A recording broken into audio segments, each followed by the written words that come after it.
Le niaouli, c'est l'arbre le plus commun sur la Grande Terre. On le trouve dans toutes les zones basses en particulier. Et il peut avoir différents aspects. Il est rabougri, tordu, il a l'air de souffrir sur les collines de la côte ouest, alors qu'en arrière-mangrove, dans les marécages d'eau douce, il est grand et il ressemble plus à un eucalyptus. D'ailleurs, il est très proche, par sa famille, Myrtacées, des eucalyptus australiens qui sont, eux, absents du territoire.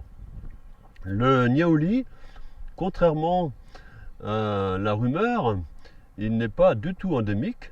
Il est bien présent aussi en Australie, aux îles Salomon, en Nouvelle-Guinée et même jusqu'en Indonésie.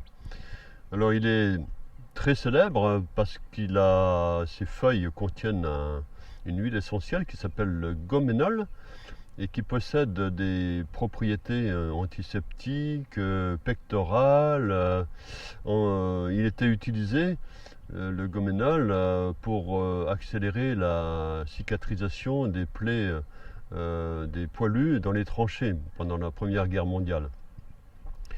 Il est également utilisé localement pour couvrir les cases et puis aussi pour garnir les murs, enfin les parois des cases, notamment sur la côte est. C'est un arbre qui est très apprécié de tout le monde, même si on peut dire qu'il est il a quand même des propriétés envahissantes. Il a tendance à envahir le milieu, et notamment dans les pâturages.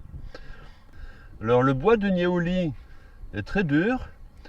Il est utilisé pour de nombreux usages, en particulier le charbon de bois. On en fait aussi des sculptures. Alors moi, j'ai appris la sculpture avec mes parents. Mon père et ma mère sont sculpteurs et là vous avez une sculpture de ma mère qui est faite en bois de niaouli.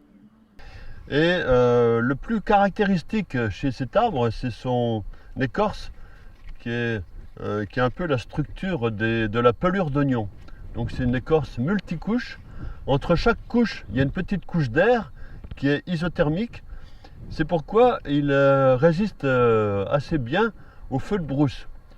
C'est un arbre qui est naturellement équipé pour résister au feu de brousse. Alors voilà à quoi ressemble l'écorce du niaouli.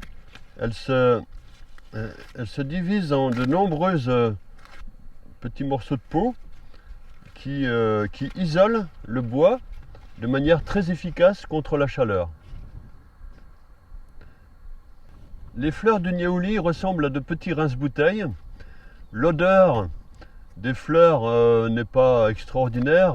Elle n'a rien à voir en tout cas avec l'odeur du goménol, de l'huile essentielle.